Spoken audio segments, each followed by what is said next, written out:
The Lord of Darkness, Part 3, Chapter 4, The Anomaly.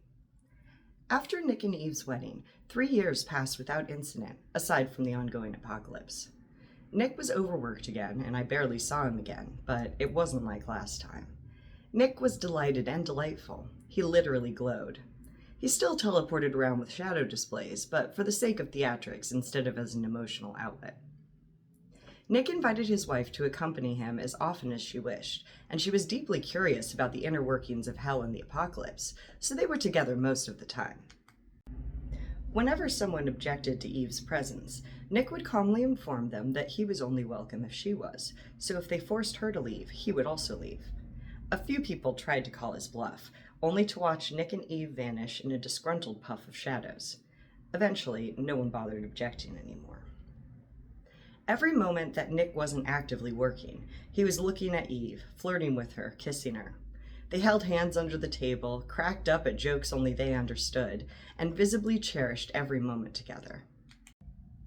It was a little annoying, but we all still felt guilty about the last several millennia, so we let a lot of things slide. As Uriel predicted, Nick was too preoccupied with his wife to consider using this grace period to misbehave. Despite the distraction she posed, Eve was actually a positive influence on Nick's business and personal relations, which are admittedly a bit muddled for archangels. Her mere presence calmed him, making him slightly less prone to emotional outbursts, and her insights were often unique among us and deeply valuable. Eve also had a tendency to make the devil's arguments seem so reasonable that we found ourselves saying yes to him more often than we used to. It hasn't proven to be a problem yet, but we're keeping an eye on them. Since reuniting with Eve, the Lord of Darkness spent no time helping me with this book that he asked me to write. I was anxious to get it to you, but how could I argue with the blissful smile that replaced his near-permanent scowl? I allowed him a few years of undisturbed happiness before pestering him. Nick ignored my prayers for several days before I popped over to hell to nag him in person. I knocked on his door, ready to point out that I was writing this book as a favor to him. There was no answer, but I walked in anyway. Nick, who was alone for once, was staring at one of his many screens, looking thoroughly perplexed. Based on the way he jumped when I cleared my throat, I don't think he noticed my presence until that moment. "Gabriel," Nick said, brightening, "come here and tell me if you ever saw anything like this before." "I'm doing well, and yourself?" I replied dryly, walking over and following his gaze to the living and dead human counts. After a minute of staring at the numbers, I asked, "What am I supposed to be looking at?" "There," he said, pointing at the last digit of both numbers. I didn't see anything strange. They appeared to be going up and down at relatively normal rates for the beginning of an apocalypse. "There it is again," Nick exclaimed, pointing animatedly at the screen. "And again, do you see it?" And then I saw it. Oh. The numbers were always in flux as more humans were born and died, so it was hard to see at first. Let's call the number of living humans L and the number of deceased humans D. Every so often, the numbers would simultaneously change, so they became L plus 1 and D minus 1. Then the next time, L minus 1 and D plus 1. It was as if one human was rapidly toggling between life and death. "I can't figure it out," Nick told me. "It's a total anomaly. I checked everything I can think of, and nothing's broken or misfiled. Everything says this is really happening." "But it can't be," I argued. "No, it can't," he agreed. "Have you checked all the coma patients?" I asked. "Yeah, and I scoped out other hospital patients too," said Nick. "I checked every diagnostic machine, every message coming in. That's the other thing. There aren't any logs about it. There's no record of this mystery human entering the gray void or any of the portals." We continued like that for a while, bouncing troubleshooting steps off one another, to no avail. "We could ask God," I suggested finally. Nick sighed. "Yeah, but it's sort of embarrassing to go to them for something so small." "We could call in Uriel," I said reluctantly. Archangel Uriel of repentance and forgiveness most likely would have obsessed over the issue, diligently combing through every data point. "Ugh, no, let's just ask God," Nick decided. We put our hands together in prayer, closed our eyes in hell, and opened them in heaven. God was manifested as a Craxian, a denizen of Turgic, one of our other worlds. They're humanoid with some distinctly insectoid features. Their long antennae waved around lazily as they spoke. Unusually, they didn't wait for us to ask the question before answering. "The system knows not how to process this type of entity. To avoid the toggle effect, you must define a new data model. What do you mean, this type of entity? I asked. We don't have any new entities scheduled for today. And anyways, these are just the numbers for humans. What sort of entity? Asked Nick. Half human, half seraph, God said. Nick and I stared at them uncomprehendingly. You see, seraphim don't reproduce the way you do. In fact, we may be said to not reproduce at all. God created us directly, and we develop other creations of theirs to eventually become like us in death. But God's never approved a seraph's request for a child. Eve is pregnant with her and Nick's son, the Almighty informed us. Nick fainted. A few minutes later, Nick opened his eyes and sat up. The color that had left his face rushed back to it in the form of a blush. No need for embarrassment, my child, God said jovially, but there was still a twinkle in their eyes from the booming laugh they'd had while Nick was unconscious. I think Nick could recognize it because he only got redder. He cleared his throat. So, how's this gonna work? The creator chuckled. Soon you will know. Nick's face cracked. I don't know how to be a dad. I never thought I'd need to know. I don't got any paternal instincts, so what if I'm real bad at it? I train humans, sure, and of course I talk to kids, but that's not the same thing. I don't know what to do. It's all right, I do, said Eve, emerging from outside Nick's field of vision. God had teleported her here and told her the news while Nick was out. He looked at her the way a stranded astronaut might look at the last oxygen tank. I've done this before, Nick. It'll be all right, Eve assured him, brushing back his hair lovingly. I think you'll be a great dad. After a moment and a half, she turned to God and said, I'd also appreciate some details. Will it be like birthing a human baby? Will they start as a baby or adult like a seraph? Will they age? When are they coming? I think Nick was still in shock. He nodded mutely and emphatically at every question Eve asked, obviously overwhelmed by the breadth of questions he hadn't even considered. Full disclosure, I hadn't considered them either. We seraphim were created as adults with an expansive knowledge and a basic understanding of who we are and why we exist. We understand and enjoy sex, but we never thought to contemplate the minutiae of reproduction. Well, not minutiae anymore, I guess. He shall be born as a baby, God told them. He, gasped Eve with awe, hand flying to her belly instinctively. Nick glanced over to gauge how he was supposed to react. Male is good? Eve laughed lightly. Either's good. It's just exciting to know. Helps me imagine what he'll be like. I glanced over at Nick and was somewhat relieved to see he was as perplexed as I was by this statement. He will age at varying rates, the Almighty continued, based on factors outside your control. On that note, at that moment, the baby inside Eve grew considerably to the size she described as about 7 months along, whatever that means. After the initial shock wore off, Nick visited Jesus. Per usual, the Messiah was surfing in his room. Nick flagged him down, and Jesus rode a wave into shore to greet him. Nick, he exclaimed with a hug. Jesus, great to see you, Nick replied. I got some news. I'm gonna be a dad. Aren't you already a dad? Asked Jesus. Sorta, said Nick. They were already adults when I met them, and I don't think they think of me like that. Maybe Abel a bit. Anyway, what I'm saying is, I'm going to be a biological father. That's awesome, Jesus exclaimed, rewrapping Nick in a strong embrace. I'm so happy for you. Nick grinned. Thanks. I didn't think that was possible, Jesus admitted. Nick laughed. Me neither. But here we are. Eve's the mother, obviously. And look, Nick said, unable to maintain eye contact. I know this is silly, but try not to laugh. I don't want to deprive him of his human heritage, so I want to get him baptized, and I was wondering if maybe you want to perform the ceremony? Jesus looked like he might cry. He forced Nick to meet his eyes and said, I'd be honored to baptize your son. Nick hadn't really expected him to refuse, but Jesus' overwhelmingly positive response stole the words from his lips. Jesus cackled heartily. Praise the Lord, I rendered the devil speechless. Thank you. Nick finally managed to force out. Sorry, I'm acting so weird. I don't know how people are going to react to this, and honestly, I keep expecting worse. So far, I'm the only one freaking out.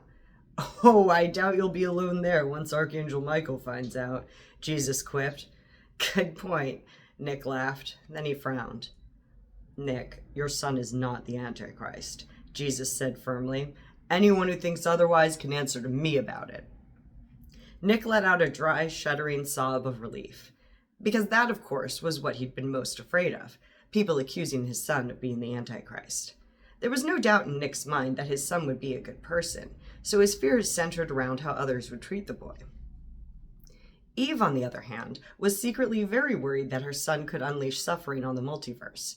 It wasn't as though all her previous children had turned out perfect. She didn't want to tell Nick about her fears until he'd calmed down a bit, so she came to me.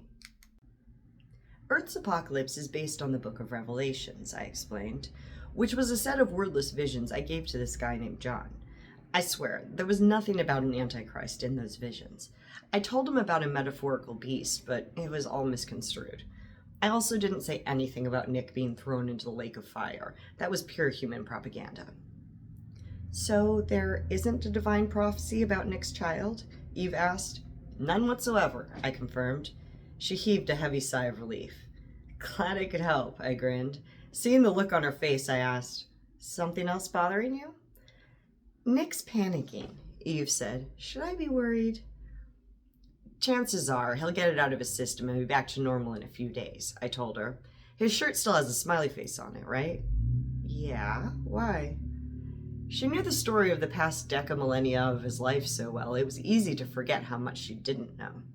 When Eve was alive, Nick's shirts mostly advertised nature around her, with the occasional smiley face. When she first saw him after death, he wore a shirt with a 0 on it, his countdown to seeing her, followed by a perpetual smiley face. She had no way of knowing how significant it was. Have you ever heard the phrase, wears their heart on their sleeve? I asked. Well, Nick wears his on his chest, and in his shadow displays, and the weather in his room. Everywhere, really. You haven't noticed because he's been ridiculously happy since he got you back, which is why he's wearing a smiley face. Really? Eve cooed with a blushing, teary-eyed smile. I laughed. Really? Oh, and don't worry if it changes to something else. I'm sure he'll get bored of that emoji eventually. But do worry if it changes to something ominous. Meanwhile, our apocalypse implementation engineers sent a speck of dust bouncing off a meteor, jostling it out of orbit and into a collision course with Earth. Humanity's top scientists from around the world joined together to stop it in what became known as the Dragon mission.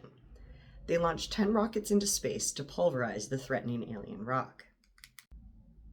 A couple of months later, Eve gave birth in the usual human way, except it only lasted 5 minutes and she felt no pain or discomfort. Wow, that was easy. When God handed her the baby, she counted all his minuscule fingers and toes. When she touched his toes, he pulled them back reflexively, toothless mouth forming a little smirk. Eve sighed happily. He's perfect. God vanished from view, and the door creaked open to invite us in. I want to hold him, announced Adam and Eve's third son, Seth, who was probably best known for occasionally appearing in particularly difficult Celestial Bar trivia questions like, who was Adam and Eve's third son? Daddy first, Eve replied, handing the baby to Nick, who held him like he might shatter. You won't break him. Just support his head like this. Perfect. Nick relaxed slightly and stared into his son's awestruck eyes. He asked with trepidation, what if he's like me? I hope he is, Eve replied. Nick's face melted into a smile you could pour on a waffle. Hello, Ben. Ben stretched out his tiny fingers and opened his mouth in a wide, wrinkled-faced yawn. Nick's eyes welled with tears. You can be anything you want to be. He's so soft. I can't believe how soft and expressive he is. He opened his eyes again. Eve, did you see? She laughed lightly. I saw. Welcome to life, little one. They went on like that for hours. Seth, Cain, and Abel all took turns holding baby Ben. Then the rest of us got turns. Now I get it, Eve exclaimed suddenly, laughing with more relief than amusement. Get what? Nick asked. Nothing, she said, waving dismissively. God laughed at something. I only just realized why. It's not even funny. None of their jokes are funny, Nick asserted. When was this? When I asked them to end our separation early, Eve told him. This happened 3 years ago and I'm just now hearing about it? Nick exclaimed. Are you mad at me? She asked with surprise. Of course not, love. You're too young to know any better, he replied, kissing her on the forehead, cheek, and lips. Rounding on me, he snarled, I'm livid with you. I forgot, I admitted smallly. God inexplicably laughed at something. He said you'd understand later, and you just forgot, the devil shouted. Ben started crying. Nick's expression softened instantly. He scooped up his son and cradled him gently. I'm so sorry. I didn't mean to scare you with such a loud noise. Daddy promises to try his best not to shout again unless he has a very good reason. When Ben quieted down and fell asleep, Nick passed him back to Abel and quietly demanded, Well, what did they find funny? I called Earth your baby, said we'd grow the next one together, Eve told him. Oh, he said, relaxing. It really is just about us having been. Would have been nice to get a clue 3 years ago, but overall, no big deal. Sorry I freaked out. Why did you freak out? She asked. God's sense of humor is, I began. Terrible, Nick interrupted. I was going to say complicated, I continued. It's usually innocuous, but when they refuse to explain what they're laughing at, it's almost always related to the future. And they love irony, added the devil. I see, Eve said. I think this time they just thought it was funny Nick fainted when he found out, I said.